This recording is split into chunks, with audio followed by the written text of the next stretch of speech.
totalmente útil. Eu estou aqui para representar aquele que me enviou. Eu não tenho que me preocupar com o que dizer ou o que fazer, porque aquele que me enviou me dirigirá. Eu estou contente em estar aonde quer que Ele deseje, sabendo que Ele vai comigo. Eu serei curada na medida em que eu permitir que Ele me ensine a curar. Lições de amor. O 4, a única resposta, parágrafo 12, na página 110. Deus não ensina. Ensinar implica uma falta que Deus sabe que não existe. Deus não é conflitado. O ensino tem por objetivo a mudança, mas Deus apenas criou o imutável. A separação não foi uma perda da perfeição, mas um fracasso na comunicação. Uma forma de comunicação áspera e estridente surgiu como a voz do ego. Ela não podia estilhaçar a paz de Deus, mas podia estilhaçar a tua. Deus não a silenciou, porque erradicá-la seria atacá-la. Sendo questionado, ele não questionou, simplesmente deu a resposta. A sua resposta é o teu professor. Então a resposta de Deus ao ego é o Espírito Santo, né? Que ele confirma a sua resposta ao teu professor, e o professor é o Espírito Santo. É interessante observarmos aqui que Deus não ensina. Outra coisa é os ensinamentos de Deus. Isso não tem. Porque ensinar implica em que deve acontecer uma mudança. E tudo que Deus criou é imutável. Assim, os ensinamentos, eles vêm do professor interno, que é o Espírito Santo, para que possamos aprender o caminho para retornar ao Espírito. O professor que ele nos deu, então, é a resposta para essa separação que foi criada pelo ego. Deus não ataca, Deus não retira, Deus não altera, nada. Ele deu a resposta e a resposta é o teu professor é o Espírito, que é o nosso guia, né? Que na semana passada falávamos a respeito do guia, agora ele diz, é o professor, continua sendo o Espírito Santo. O guia, no caso, Espírito Santo. é o Espírito Santo, que é comum para toda a humanidade. Como todos. Tá? Porque Então, o ele não Espírito- trata aqui de alguém separado para cuidar de você. Né? Porque primeiro ele também coloca assim, que Deus criou nos perfeitos. E na perfeição nada pode faltar. Então, tudo que implica em que você precisa de ajuda, implica na ideia de que está faltando alguma coisa. Ele nos deu o guia e o professor. O que nós temos que fazer é tirar a nossa mente dos conflitos do mundo. Não há como resolver os conflitos do mundo. Porque o mundo ele é só conflitos e não há o que fazer. É essa voz estridente do ego, e o mundo é puro ego e só conflitos. Assim, o nosso professor é o Espírito Santo, que na medida em que permitirmos que ele nos ensine ou a curar, nós seremos curados. Então, nós comandamos, ele é o guia, mas nós comandamos dando a permissão. A permissão é para curar-nos da escravidão que os conflitos do mundo impõem. tudo sempre vai trazer conflito, sempre vai trazer separação, sempre vai fazer disso sofrimento. O nosso guia nos eleva acima do sofrimento, as coisas continuam acontecendo igual e como sempre no mundo. Só que a nossa mente sai do estado de sofrimento, que vê tudo como sofrimento, como dificuldade, como conflito, como se se colocasse que determinadas superações são impossíveis. E assim, o nosso guia nos ensina a superar tudo e qualquer coisa. Mostra que não tem obstáculo, que o impossível é nada. E é esse guia que nós devemos seguir. O guia da alegria. Não importa o que aconteça, não troque por isto a tua alegria. O Espírito Santo ensina essa lição. Esse fracasso na comunicação, o que significa isso? O ego é o fracasso na comunicação. Por quê? Porque nós não conseguimos nos comunicar.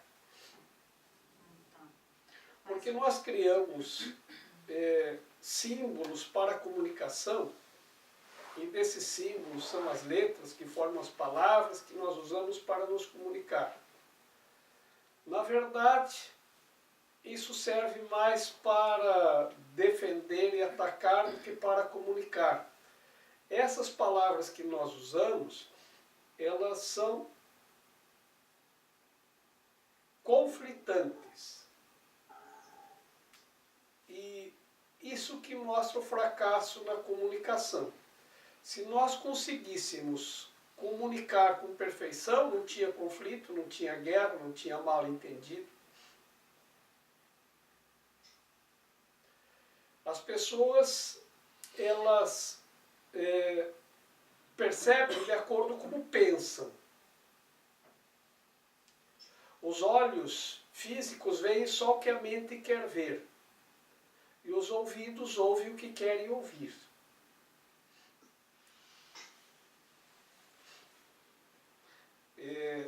Num conflito de um casal, que já estavam lá na mesa do divórcio, o juiz perguntou por que estavam se divorciando. E aí, diz, olha, o problema é que eu não posso fazer nada, disse o rapaz. Tudo que eu faço, ela briga comigo, ela me xinga. Dá um exemplo. Por exemplo, eu posso lavar o carro. Se eu for lavar meu carro, ela ciumenta porque tu está lavando o carro, começa uma briga, e a gente acaba se agredindo por causa disso.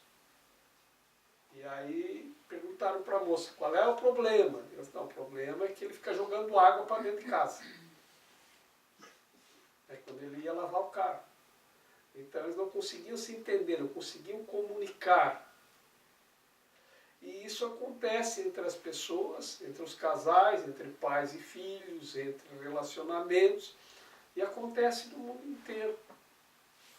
Porque se essa comunicação ela fosse viável, não podia ter conflitos. Porque bastava comunicar a paz e todos compreenderiam. Vamos fazer a paz. Mas quando você diz, vamos fazer a paz, o outro lá, ele não consegue receber essa comunicação. Se ele está a paz, é que tem alguma coisa por trás. Ele está querendo jogar uma bomba na gente. É melhor. Isso é essa comunicação, essa voz estridente do ego, que impede a comunicação entre as pessoas. A gente não consegue se comunicar. Como é difícil se comunicar. É tão difícil que quando a gente quer comunicar uma coisa, como é esse livro, Um Curso em Milagres, as pessoas leem e não compreendem nada.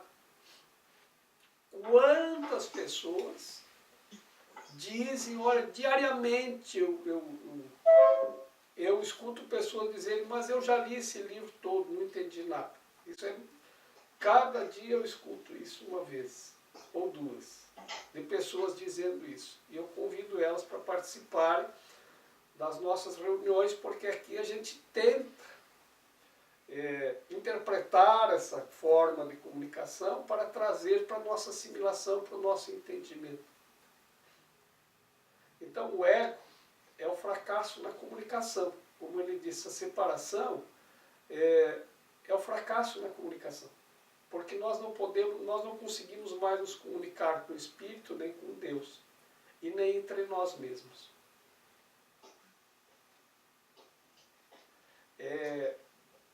O simbolismo disso talvez esteja associado àquela ideia da Torre de Babel, que as pessoas estavam construindo uma torre que se levaria até o céu para voltar a se comunicar com Deus. Mas cada um falava uma linguagem diferente e virou uma confusão danada.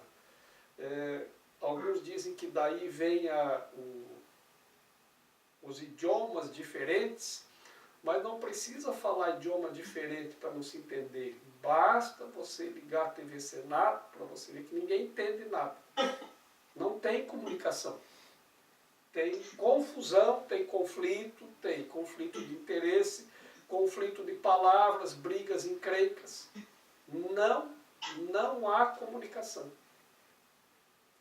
E isso nós percebemos nas famílias, nos condomínios, nos relacionamentos, em tudo, na política, onde a gente vai. Esse é o fracasso na comunicação, por isso nós não conseguimos mais conectar com o Espírito Santo nem com Deus. Daí vem essa ideia da separação, que o Espírito está separado e que estamos separados de Deus.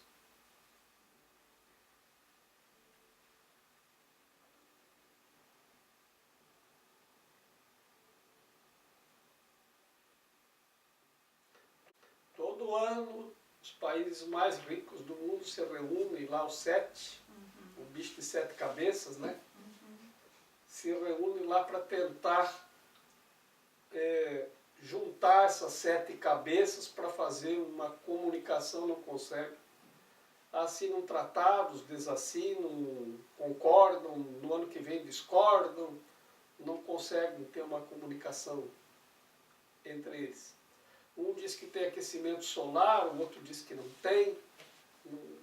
A pessoa vai lá para comunicar uma coisa, ninguém entende, ninguém aceita, todo mundo contradiz.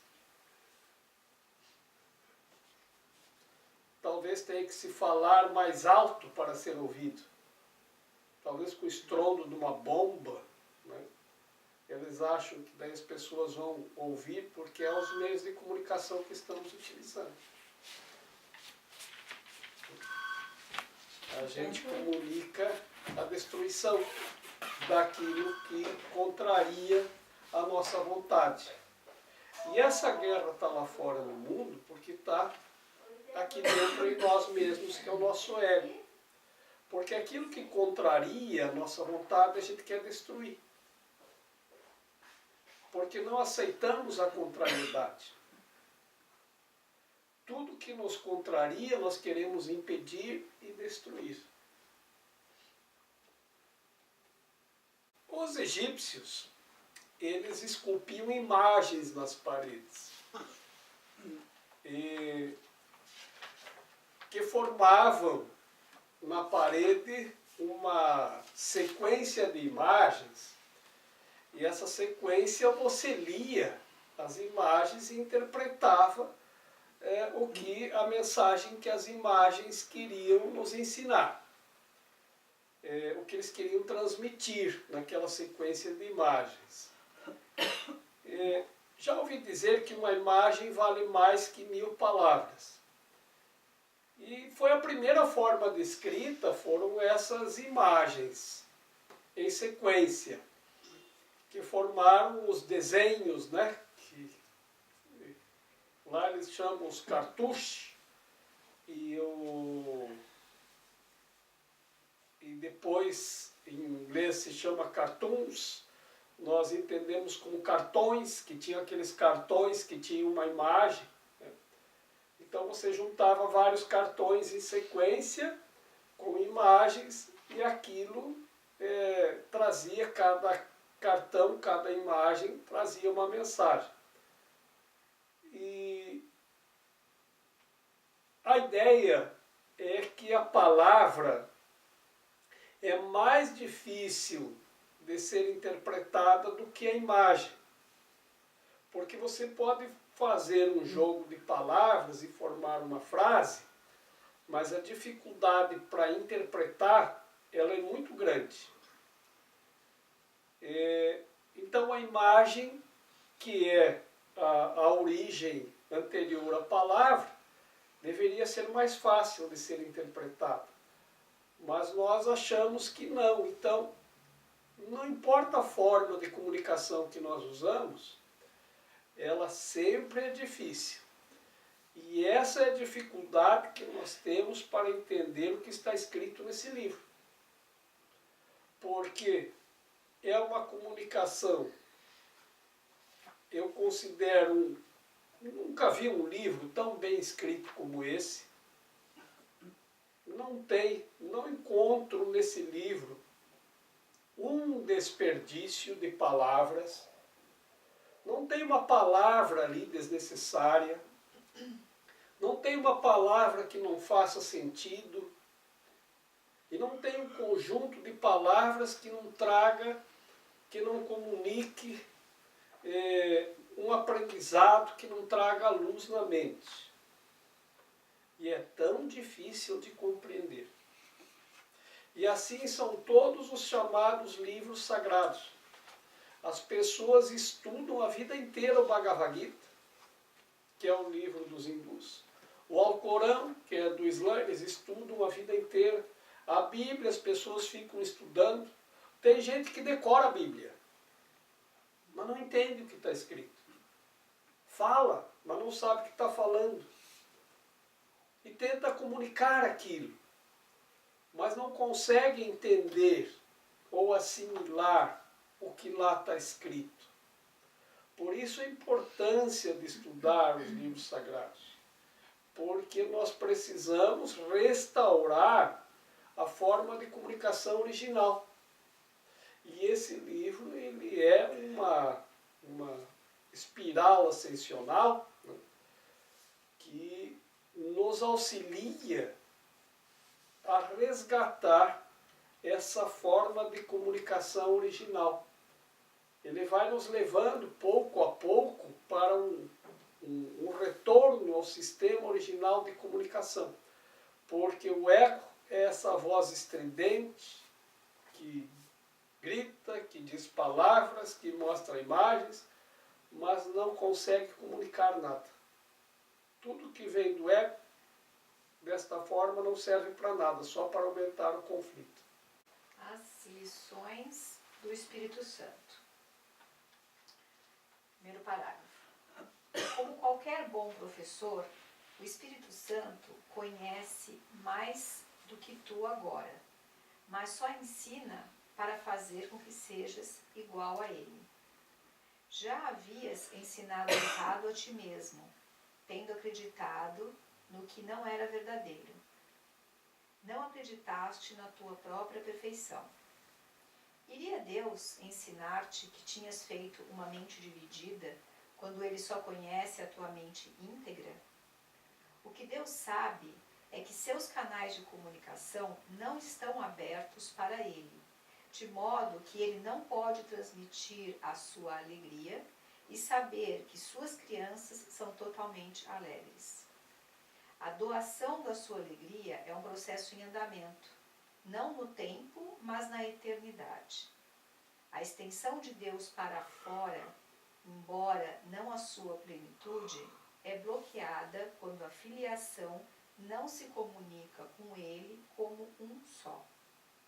Assim ele pensou: minhas crianças dormem e têm que ser despertadas. Minhas crianças dormem e têm que ser despertadas é o que ele espera que o professor interno, o Espírito Santo, faça conosco, né? A doação da sua alegria é um processo em andamento, não no tempo, mas na eternidade. Deus sabe que os canais de comunicação estão bloqueados. É isso que então nós entendemos aqui como uma fracasso na comunicação. Mas o fracasso na comunicação se dá no tempo, não na eternidade. E o que Deus comunica para as suas crianças? A alegria. Por que é que nós não conseguimos a alegria? Porque a alegria não está no tempo, está na eternidade. Se nós conseguíssemos entender de uma maneira vertical, a eternidade está num nível mais elevado, fora do tempo, mais acima. Mais abaixo, nós temos o tempo. O tempo, nele está inserido tudo o que é temporal e temporário. Todas as coisas físicas pertencem à ideia do tempo. Por isso que não há alegria no tempo. Já trabalhamos várias vezes com essas questões. Vocês devem lembrar que nas coisas do tempo que estão pintadas com a ideia de alegria, por baixo da alegria está sempre o sofrimento. Lembram da ideia de um carro novo que no primeiro dia amassa a porta do carro. Por baixo da tinta do carro novinho e brilhante, você descobre o sofrimento que está ali. E se não for agora, vai ser outra hora. E assim está em tudo.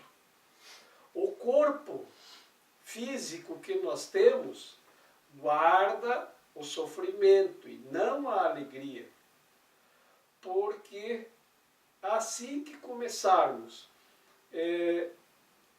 com o tempo, perceber o desgaste físico, nós vamos começar a ideia do sofrimento, né? As pessoas já com mais idade já começam a entrar para o clube dos condores, né? Dói aqui, dói ali, né? Todos com dores, né? Então, por quê? Porque a ideia do sofrimento está na ideia de tudo que é temporal, tudo que é temporário, tudo que sofre as consequências do tempo. Na eternidade está a alegria. Os canais estão bloqueados porque o ego que nós criamos e a separação que nós acreditamos que aconteceu, porque ela só é possível porque nós acreditamos nela.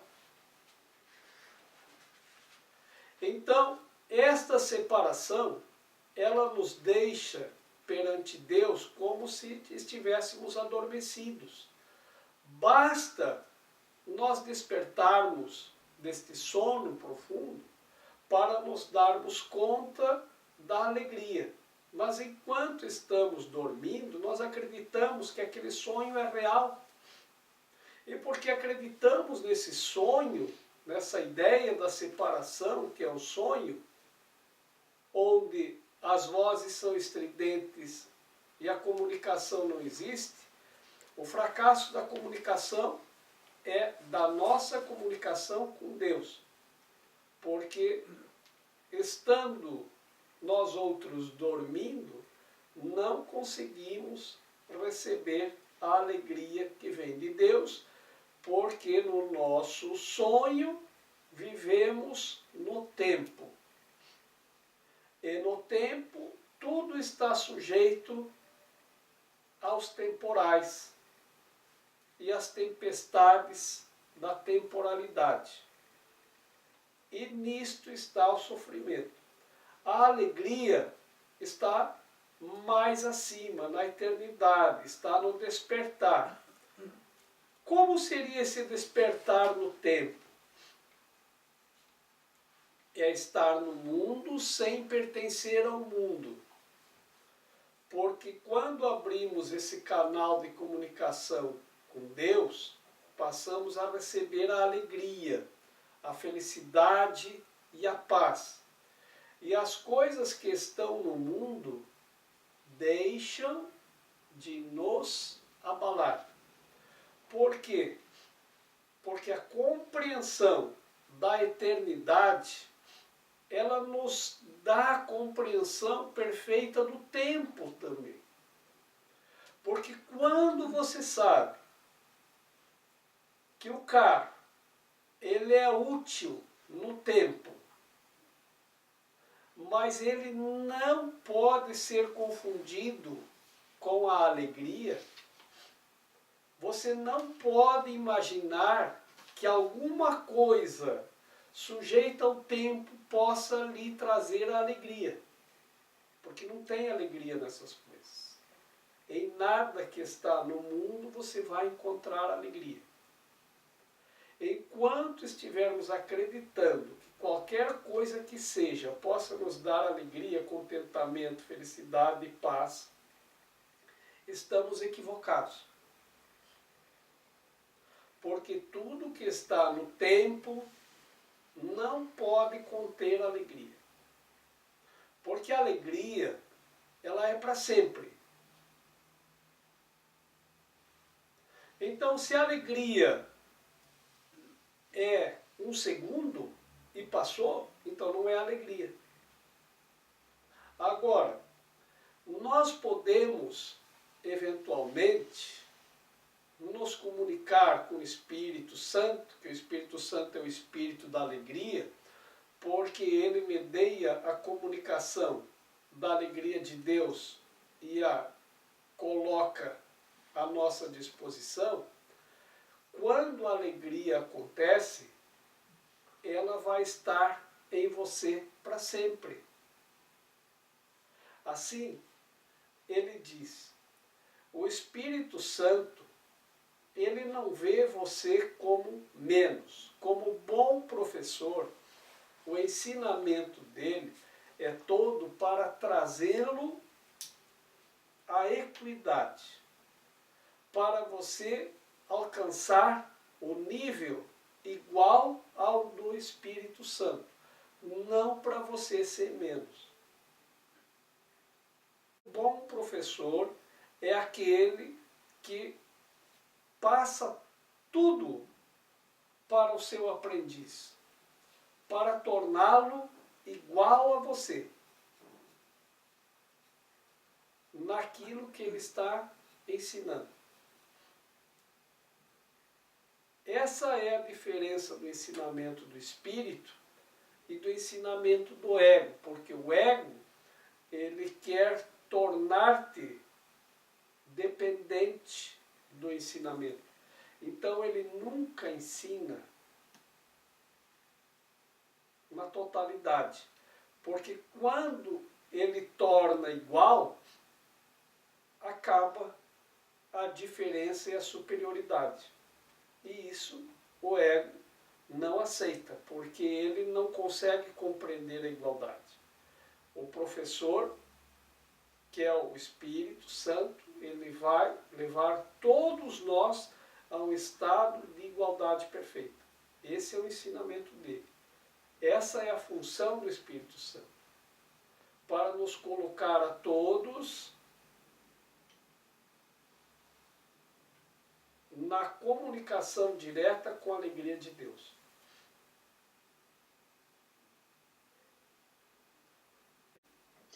Obrigada, Jorge. Perfeita a compreensão. Parece que essa pessoa não está nesse mundo, porque ela está aí alegre, feliz, em paz, né? Parece que tem uma paz, uma alegria, uma felicidade, parece que nem está nesse mundo, né? Vive no mundo da lua. O mundo está despencando, ele está aí em paz, alegre. Mas quando e onde não está despencando esse mundo? Tudo está despencando o tempo inteiro. Não tem segurança no mundo. porque tudo está sujeito, tudo é por um tempo. Né? Um edifício que se constrói, a gente já sabe determinar o tempo. Depois de 70, 80, 100 anos, aquilo vai. Se não cair por si, tem que demolir. A gente sabe disso. Então, tudo está sujeito ao tempo. Por mais que a gente os faça. Né? A coisa mais durável que se sabe até hoje é a Grande Pirâmide, que está resistindo ao tempo. Mas também fizeram aquilo com blocos de granito de 10 toneladas maciços. E não tem nenhum tipo de cola entre um bloco e outro. De formas que eles fizeram da forma mais próxima ao perfeito que se pode alcançar no tempo. Fora isso, a gente vê que tudo vai se desfazendo. Tudo vai desaparecendo. 2. Como se pode despertar crianças de maneira mais benigna do que com uma voz gentil que não as assustará, mas apenas lhe lembrará que terminou a noite e veio a luz? Tu não as informas de que os pesadelos que tanto as assustam não eram reais, porque crianças acreditam em mágica. Meramente asseguras a elas que agora estão a salvo. Então, tu as treina para que reconheçam a diferença entre estar dormindo e estar desperto, de forma que compreendam que não precisam ter medo de sonhos. Assim, quando vêm os sonhos maus, por si mesmas chamarão a luz para dispersá-los. Olha, eu tenho que dizer que para mim essa leitura foi encantadora, uma das mais bonitas que eu já vi até hoje no curso. Fiquei pensando nessa...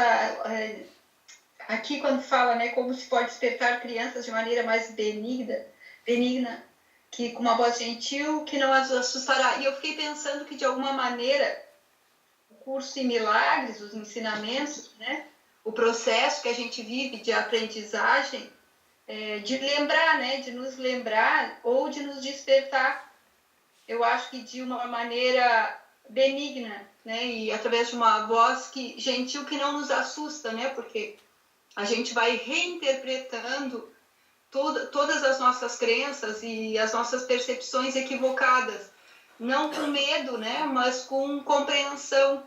Então, para mim, eu fiquei pensando que é um meio, um instrumento de chegar a nós, de despertar as crianças, né, que somos nós diante de Deus.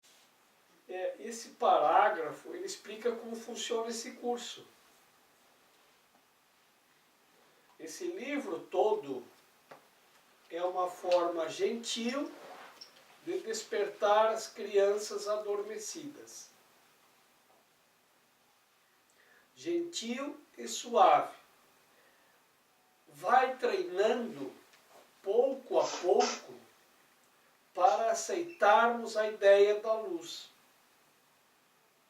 E vai nos treinando para que, naqueles momentos em que o sonho fica pesado ou se torna pesadelo, nós simplesmente sabermos como é o processo de despertar e retornarmos para a luz. A ideia é que quando o sonho se torna difícil, nós comecemos nesse momento a saber o que fazer. Então, o que fazer quando o mundo, que é esse sonho insano, fica assustador?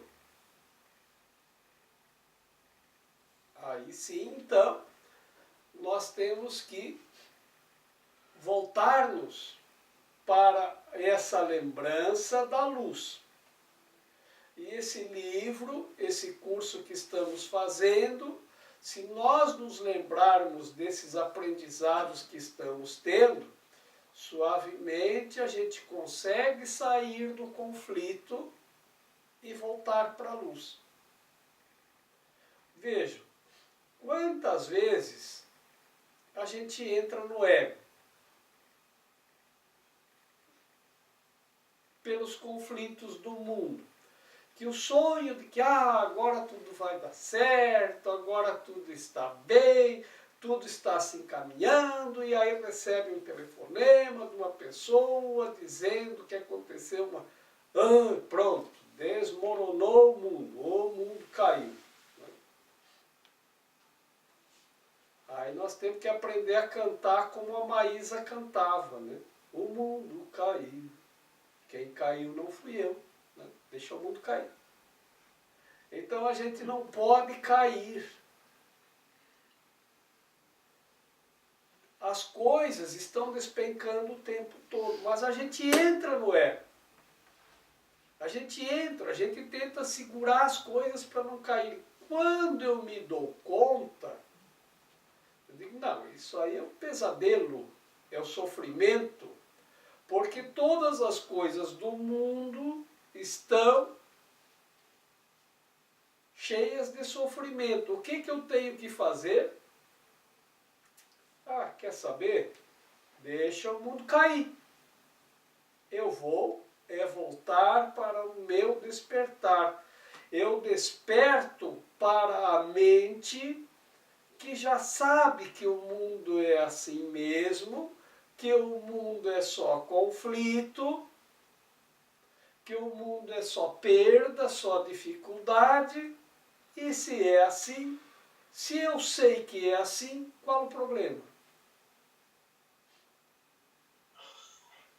Você sabe que isso é assim mesmo. Você sabe que isto não funciona. Você sabe que a lata vai enferrujar, que a pintura vai descascar, que vai parar de funcionar, que vai quebrar, que o motor vai parar, que o combustível vai terminar, que o imposto vai aumentar, que o teu salário vai diminuir. Mas sempre foi assim. Tu não vai se aposentar?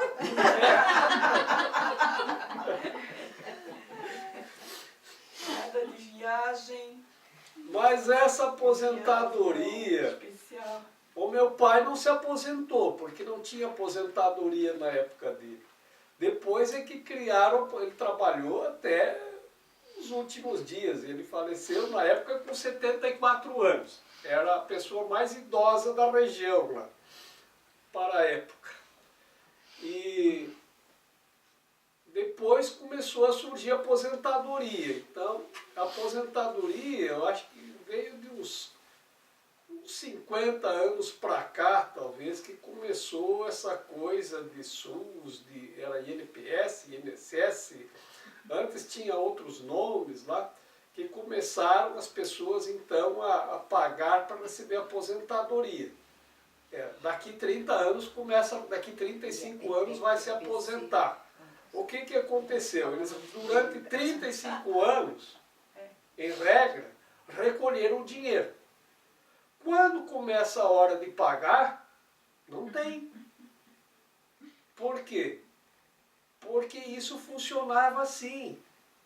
Eu me lembro que a minha mãe, ela começou a pagar um Montepio, que era um plano de aposentadoria privado. 2 ela pagou. E ela se esforçava bastante para juntar aquele dinheiro. Todo mês ela ia contente lá no banco pagar, porque daqui tantos anos eu vou receber tantos salários. Aí o que fizeram?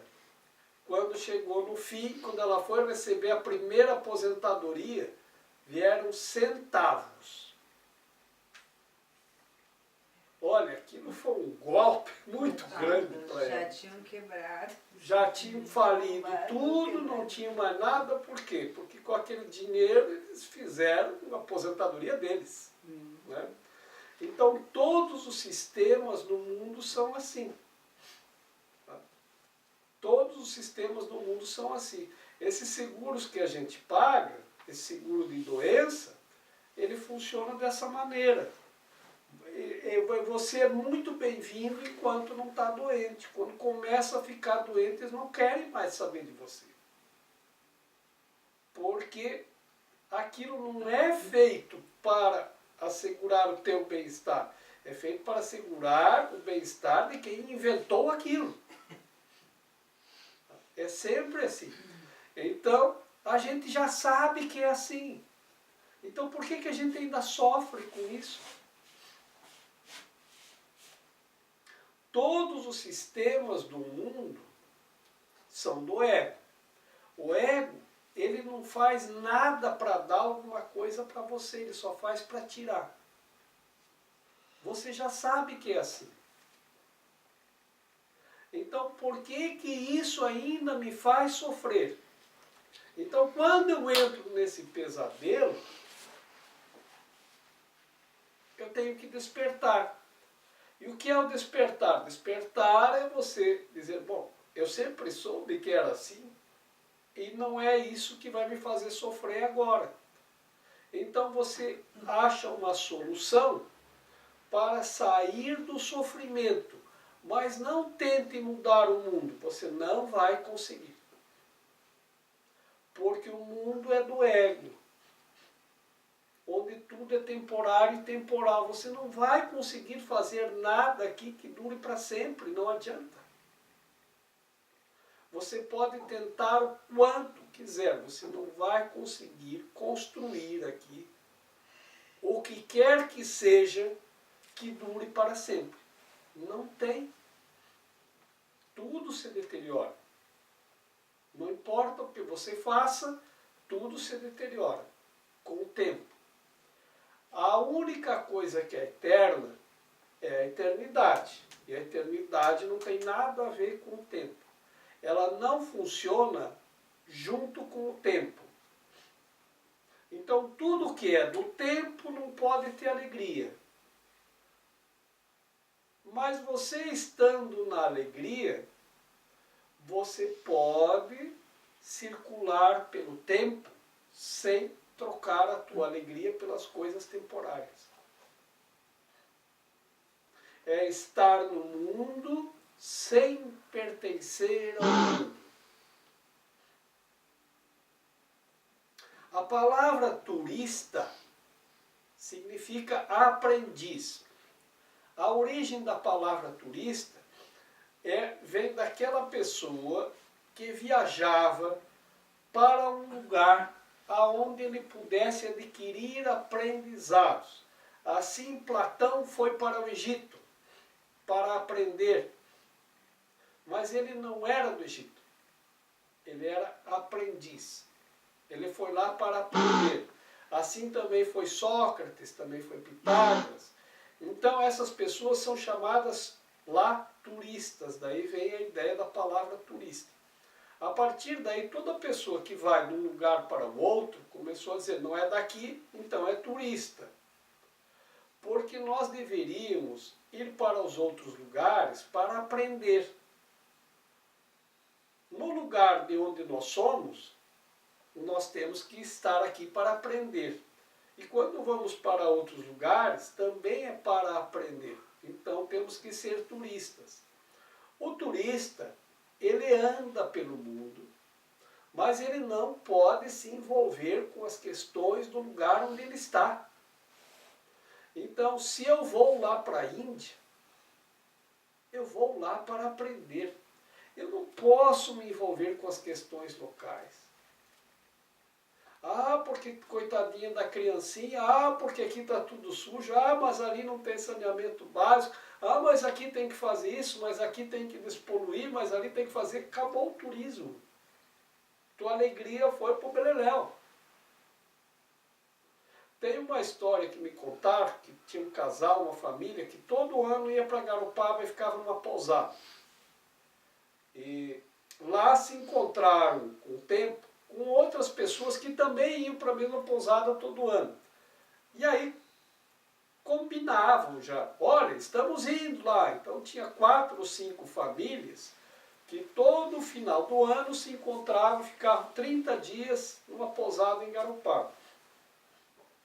Uma casa ao lado da pousada estava à venda e uma família comprou. Ah, que felicidade! Agora nós temos o que é nosso, né? Aqui onde a gente sempre quis, uma casa só nossa, não sei o quê.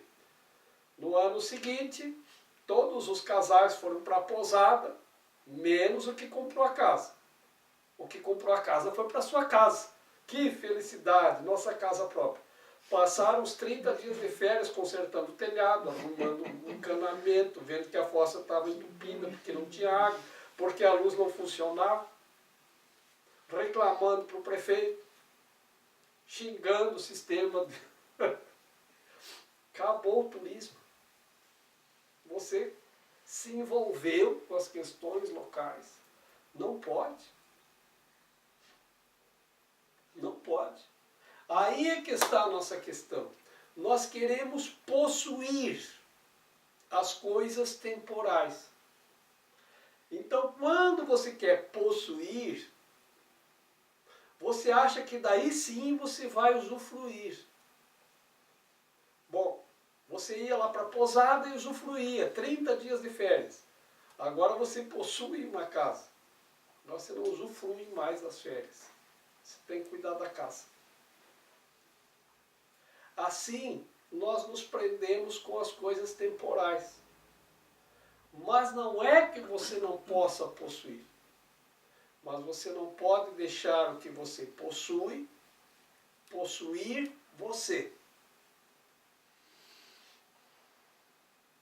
Que isso é a escravidão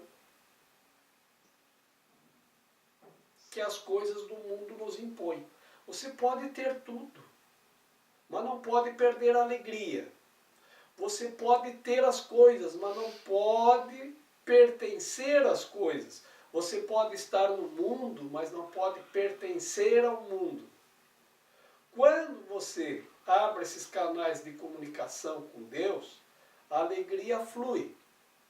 E você não troca mais a alegria por nada deste mundo. Por enquanto, nós estamos sendo despertados suavemente, gentilmente. Quando nós agora entrarmos num sonho ruim, a gente vai entrar. É só vir alguém, é só alguém pisar no nosso pé que a gente entra. É só a gente dar um tropeção numa pedra que a gente entra no sonho ruim. Aí, cada vez mais, nós vamos lembrar que nós podemos despertar desse sonho ruim e retornar à conexão com a alegria. O pé está machucado, mas você não pode perder a alegria. Você pode perder o pé, mas não a alegria. Isso você não pode. A máquina de lavar pode pifar, mas a tua alegria não pode, porque você já sabe que máquina de lavar pifa. É assim que nós temos que compreender isso. Esse é o despertar, que aos poucos esse livro vai nos ensinando gentilmente, suavemente, como sair do sonho ruim e despertá-lo. Então, toda vez que a gente tiver um sonho ruim, em algum momento, cada vez mais, a gente vai lembrar como é que eu faço para despertar. Ah, peraí, eu não vou trocar isso pela minha paz. Eu não vou trocar isso por minha alegria. Tem que pagar? Então paga. Esse é o despertar, que aos poucos esse livro vai nos ensinando gentilmente, suavemente, como sair do sonho ruim e despertá-lo. Então, toda vez que a gente tiver um sonho ruim, em algum momento, cada vez mais, a gente vai lembrar como é que eu faço para despertar. Ah, peraí, eu não vou trocar isso pela minha paz. Eu não vou trocar isso por minha alegria. Tem que pagar? Então paga. que a gente se envolve e se deixa perturbar por coisas tão pequenas. Né? O que importa daqui a 80 anos, Isso. aquela questão que você está trocando a tua paz por ela hoje. Pois é.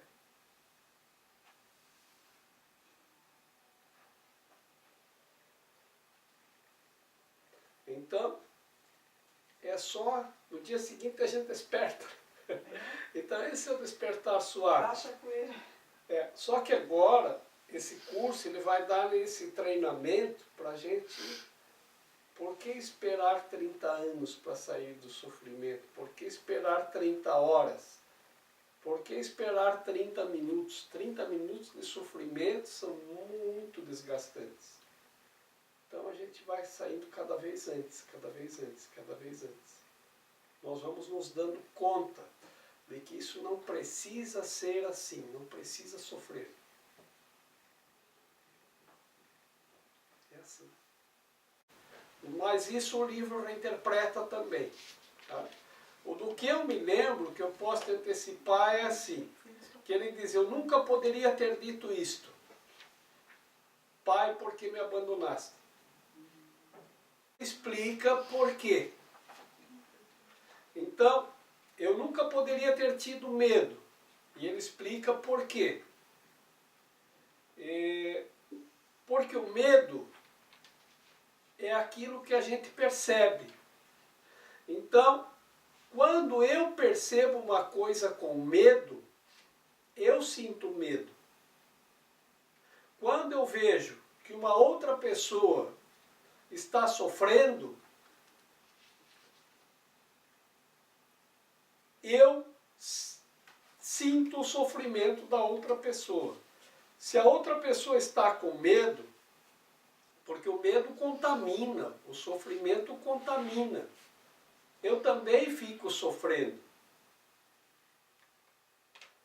Quem escreveu viu aquilo com medo e como um abandono. E por isso assim escreveu. Muitas coisas que foram escritas, que temos na Bíblia, e numa das partes do livro ele mesmo diz que os apóstolos ainda tinham medo. Por isso muitas coisas da Bíblia têm que ser reinterpretadas. Essa reinterpretação está no início desse capítulo, na mensagem da crucificação. Segundo o julgamento do mundo, eu fui perseguido e não compartilhei dessa avaliação de mim mesmo. E porque não compartilhei, não a fortaleci. Meus irmãos dormiram durante a assim chamada agonia no jardim, mas eu não poderia ter tido raiva porque sabia que não poderia ser abandonado. Se você procurar lá no nosso canal, tem os vídeos lá da... Acho que são os 4. São né? 4, 1, 2, 3 e 4. É interessante pegar esses lá, a mensagem da crucificação 1, 2, 3 e 4, Alexandre. E o medo é o oposto do amor. No começo desse livro você deve ter lido, porque você já leu o livro, né? Então lá você deve ter lido assim: o amor, aquilo que tudo abrange, não pode ter opostos. No entanto, o medo se opõe ao amor. Isso. Está nesse sentido. Sim. Então isso quer dizer assim, que quando você está com medo, bloqueia o amor. Não há, quando você entra no medo, você sai do amor. E só tem 2 sentimentos, amor e medo. Tá? Ou você está no amor ou está no medo. Então, angústia é porque você está com medo, ansiedade é porque você está com medo, saudade é porque você está com medo. Pega todos os sentimentos e você vai ver que sem amor, e você vai ver que é porque está com medo. Tá? Todos. Tá? E eles é que se opõem ao amor. O amor não se opõe a nada. Tá? O medo é que se opõe ao amor e bloqueia o amor. Né? E no amor está a alegria, a felicidade. Aqui ele fala no despertar. Então, quando estamos no medo, naquele sonho que nos traz medo, o despertar é o quê? Estender a mão para ligar a luz. Quando você liga a luz para uma criança, ela percebe que aqueles monstros do sonho desaparecem assim que você acende a luz. Mas aí você diz para a criança, por que você não acende a luz? Porque o medo bloqueia, as pessoas paralisam, o medo é paralisante. Então a pessoa não consegue sequer estender o braço de tanto medo que está para ligar o interruptor. Por isso que nós não temos tanta dificuldade para sair do medo. Por isso que ele diz que se você tiver uma voz agressiva para tirar a pessoa do medo, fica pior. Ela fica mais assustada ainda. Então a voz tem que ser suave.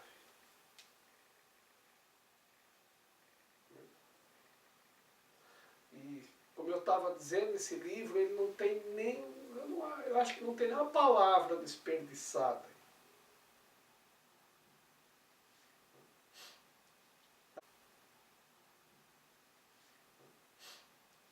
Outro dia eu vi a história do exemplo de desperdício. Contar uma piada de arrepiar os cabelos com um careca. É desperdiçar o tempo. Né? Isso é desperdício. 3.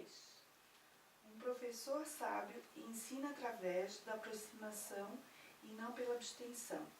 Não enfatiza o que tem que ser evitado de modo a escapar dos danos, mas o que precisa ser aprendido para se ter alegria. Considera o medo e a confusão que uma criança experimentaria se lhe fosse dito: não faças isso porque vai machucar-te e não estarás a salvo. Mas, se em vez disso fizeres aquilo, escaparás do dano. Estarás a salvo e assim não sentirás medo.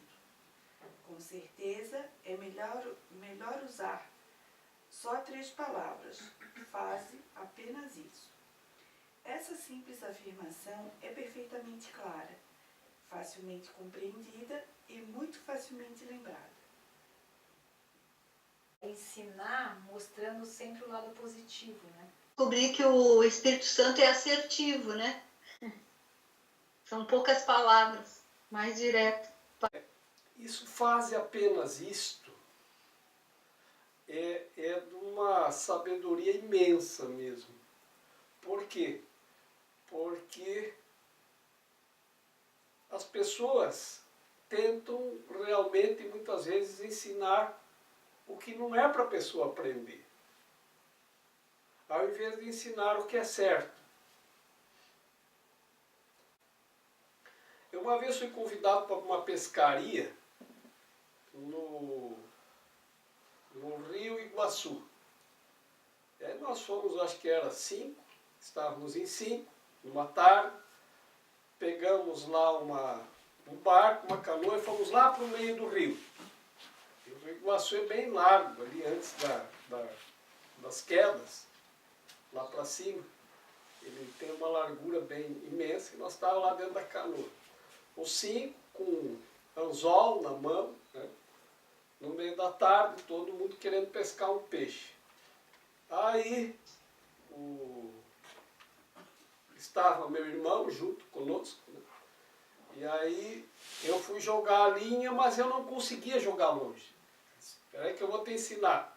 E aí ele pegou, deu uma volta na linha, assim, como vai laçar alguém, jogou a linha, mas a linha foi e o anzol grudou na orelha dele, né? Aí foi um trabalho para tirar o anzol da orelha, ele próprio se pescou, né? Aí conseguimos tirar e ele falou, não, agora eu vou te mostrar de novo, vou tentar de novo. Aí enroscou na calça, né? E a gente ficou brincando. E primeiro ele vai ensinar do jeito que não se faz. Não faz assim, não faz assim, não faz assim. O certo ele não conseguiu, né? Então, e não pescamos coisa nenhuma também. Aí é como a gente vai trabalhando. Assim não, assim não, assim não, assim não. Não faz isso porque vai acontecer isso. Não faz isso porque pode dar errado. Não faz assim. Por que não ensina o jeito certo e pronto? É o faze apenas isto. Mas as pessoas não aceitam isso tão facilmente. Eu sei qual é o jeito certo. Eu sei que eu quero que você coloque esse objeto aqui lá naquele lugar. Porque lá é o lugar certo e é do jeito que eu sei que está certo. Aí eu chamo a pessoa, leva esse objeto lá para mim, põe lá em cima daquele balcão. Ah, mas não dá para botar desse outro lado? Não. Mas e se eu levar arrastando, não é melhor? Não, leva na mão. Mas se eu jogar ele pelo ar, não é melhor? Não, leva na mão assim, faz apenas isso. O ego não aceita isso tão facilmente. Mas é a maneira mais fácil de ensinar. A mais perfeita. Embora isto vai ser difícil das pessoas fazerem. É um treinamento. É um treinamento pro professor treinar o aluno para dizer faze apenas isso e para ele fazer do jeito que você determinou. Porque o ego, ele é divisão, ele é separação, ele é conflito, ele é confusão. Embora a gente diga faça apenas isto, o ego vai querer fazer, vai querer mostrar 387 outros jeitos de fazer que dão errado. Para finalmente fazer do jeito certo. Que é o jeito que eu disse para você fazer desde o início. Se esse livro está dizendo para a gente como devemos fazer, por que até agora nós não conseguimos? Porque se nós fizermos o que ele diz em um desses parágrafos, qualquer um, Tá certo, né? Já é suficiente. aprendeu tudo.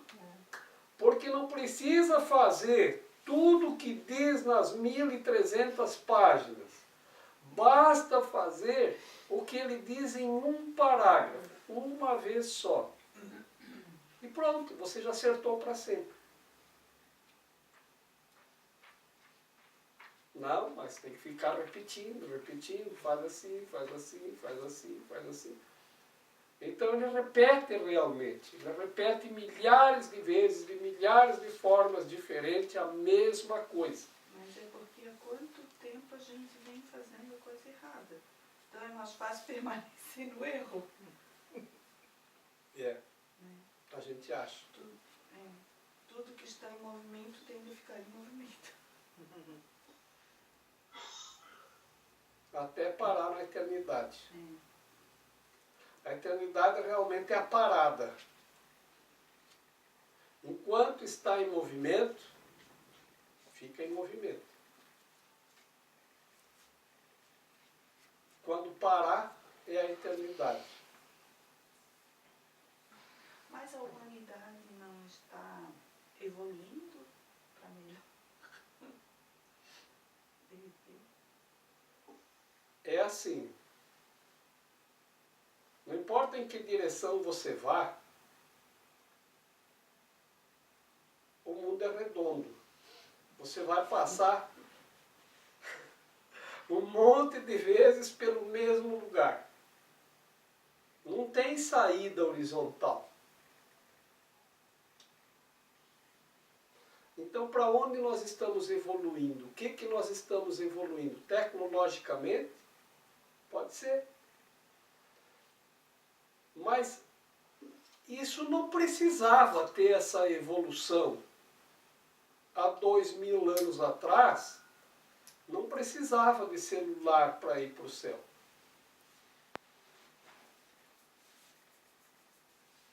Não tinham celulares e iam para o céu igual. Hoje nós temos e não vamos igual. A evolução, ela é da engenhosidade, que evolui das coisas deste mundo. Mas se fala-se da evolução para sair do mundo, então é outra coisa. Isso, a humanidade em si, ela diz aí que Adão caiu em sono profundo, mas não há nenhum relato de um despertar coletivo. Isso é um por um. Então não adianta você querer curar o mundo. Você não tem que mandar energia para o mundo, energia para o planeta evoluir. Vamos fazer oração para o planeta evoluir. A humanidade está evoluindo. Não evolui. Isso é um a um. Jorge, o surgimento desse livro aqui não mostra um degrauzinho de evolução? Que já é um caminho? Esse livro, para mim, é a reedição do livro do conhecimento que Hermes Trismegisto escreveu no Antigo Egito. Já tinha. Tem a Bíblia, tem o Alcorão, tem o Torá, tem o Bhagavad Gita. O Jorge, a evolução é mental só. Uhum. Sempre tiveram pessoas interessadas em sair do mundo e ir para o céu. Desde que Adão saiu, ele ficou tentando retornar. E todos os seus descendentes. Agora, essa evolução coletiva, a gente não consegue perceber isso, e o próprio livro O Curso em Milagres diz que não é assim que acontece. Não adianta eu rezar para melhorar o planeta. Isso não funciona. Isso é a mesma coisa que contar a história de arrepiar cabelo para um careca. Não serve para nada. É desperdício. Você tem que trabalhar para você evoluir. Para você sair do medo e do sofrimento. E não é egoísmo, é sabedoria. Lembro que eu conto uma história da minha infância, que tinha uma igrejinha lá na cidade onde eu nasci, e na frente dessa igrejinha tinha uma cruz de madeira, que para o meu tamanho parecia enorme, e no braço horizontal estava escrito "Salva a tua alma", e aquilo me assustava. Por quê? Porque eu compreendia que se na cruz, que era o símbolo de Jesus, era o símbolo da salvação, estava escrito "Salva a tua alma", e aquilo estava dirigido para mim, porque eu que estava ali na frente lendo, aquilo era assustador. Porque era como se Deus estivesse apontando para mim, dizendo: "Salva a tua alma, cara". Se ele diz isso para mim, é porque minha alma devia estar numa situação crítica. Era assim que eu percebia: estou perdido. Está escrito ali: "Salva a tua alma". Mas com o que eu vou fazer? O que eu fiz? O que eu tenho que fazer? E todo dia eu passava lá, olhava para aquela cruz, e aquilo era um enigma que me assustava. Bom, agora eu compreendo o que quer dizer "salva a tua alma". É a única coisa que eu posso fazer. Eu não posso salvar a tua. Eu não posso salvar de ninguém. Ninguém pode. Jesus, quando curava alguém, dizia: "Tua fé te salvou". Não fui eu. Porque eu não posso salvar você. Uma vez uma pessoa veio pedir uma ajuda, e aí conversei com ela, e fizemos uma consulta ao tarô, e fiquei lá quase 2 horas explicando, tentando explicar o que ela tinha que fazer, que ela tinha um conflito, que ela tinha que resolver, para sair da situação que estava. E depois, Isso aconteceu, a loja não era aqui, era lá na Rua Deodoro, tinha uma sala com a livraria e do lado tinha a sala onde aconteciam os cursos e os atendimentos.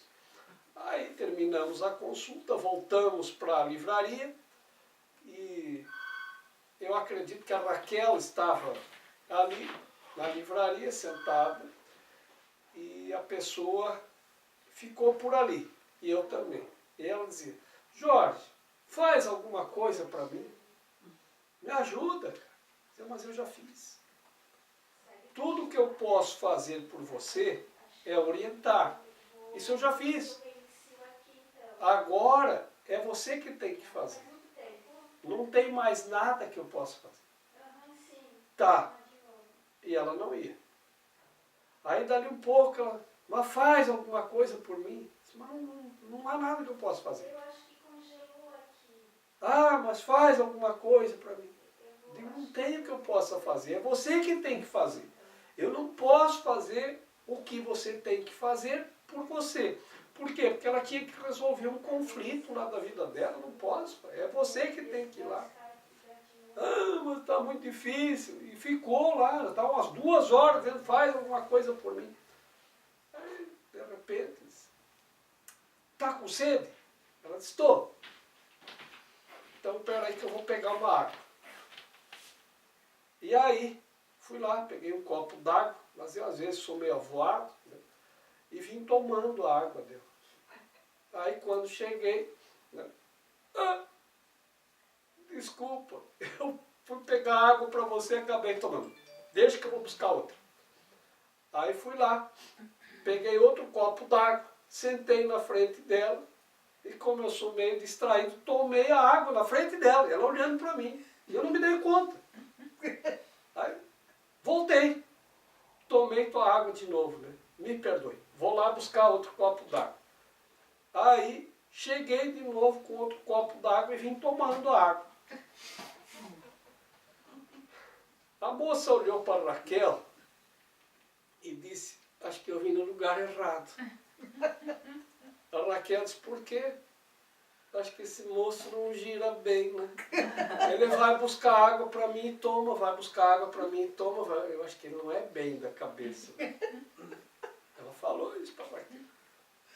Aí ele disse, que bom que você se deu conta. Porque eu já não aguentava mais de tanto tomar água. Você não queria que eu fizesse uma coisa por você? Aí eu perguntei, está com sede? Você disse sim. Ah, eu estou tomando água por você. Não adianta eu tomar água por você. Para saciar sua sede, você tem que tomar água. Mas você queria que eu fizesse alguma coisa por você. Então, eu estou tomando água por você. Você tem que salvar a tua alma. Isso eu não posso fazer, ninguém pode fazer. Então, um exemplo de desperdício é tentar salvar o mundo, tentar salvar o outro. Você desperdiça a tua energia, que serve para a tua própria salvação, com essa ideia de que se você mandar energia para o planeta vai melhorar. Isso há milênios tem gente fazendo. Não vejo o planeta melhorar. Só está piorando. Só está piorando. Então, para quem que eu devo trabalhar para salvar a alma? A minha. Salva a tua alma. E isso não é egoísmo. Porque as pessoas dizem, ah, mas isso é egoísta, Jorge, só está pensando em você. Não. É o que cada um tem que fazer. Isso é a missão de cada um. E ninguém pode fazer isso por você. Todas as instituições religiosas, o que podem fazer por você é lembrá-la do que é certo e do que é errado e motivar você a fazer o que é certo. E o certo é que cada um tem que salvar a sua alma. Eu sempre me lembro disso quando eu entro num avião. Então, esse final de semana, estivemos em São Paulo. Quando entra no avião, tem as instruções lá de bordo. Em caso de despressurização da aeronave, vai cair uma máscara. Pega primeiro a tua. Depois, se sobrar tempo, se você conseguiu se salvar, aí, quem sabe, você olha para o lado. Mas isso é assim. Isso é salve-se assim mesmo. É assim mesmo. Né? Agora, quando você vai fazer o check-in, você dá o telefone de uma pessoa que fica interna. Não, pode ligar para mim mesmo. Não, mas eu preciso de alguém que está interno. Não, mas a pessoa não quer que você ligue para ela. Eu também não quero. Não ligue. Por favor, não ligue. Não, a gente precisa. Tá bom, eu vou dar o nome de alguém. Mas já vou te avisar, se vocês ligarem, a pessoa vai ficar muito mal. Não faça isso. A pessoa vai passar mal se você ligar para ela. Ela não quer que você ligue. É assim, mano. O Ariano Suassuna, quando entrou no avião, ele viu lá, kit de sobrevivência na selva. Mas eu não quero ir para a selva, eu quero voar. Tenha uma linda noite com muitas bênçãos. As imagens dos santos, elas servem para servir de modelo. Então você pode escolher um modelo de evolução ou de salvação que você quiser. Quando você vê a imagem de um santo, junto com a imagem, você vai lembrar o que aquela pessoa fez para alcançar a salvação ou a santidade. E aí você diz, puxa vida, então eu vou fazer a mesma coisa que essa pessoa fez. Pode fazer. A única coisa que o livro diz é que você não precisa mais ser crucificado e nem sofrer. Isto ele já fez por nós. Então você tem que fazer o caminho da alegria. E é o que ele está dizendo novamente aqui. A salvação é sair para a alegria e não o sofrimento. O caminho de saída do sofrimento é a alegria. O caminho de saída do conflito é a alegria. Tudo é alegria. Então vamos aprender a sair para a alegria. Sair do pesadelo é para a alegria. Sair do sono, do medo, é a luz, e a luz traz a alegria. Então é assim que nós saímos. Tá? Eu estou aqui só para ser verdadeiramente útil.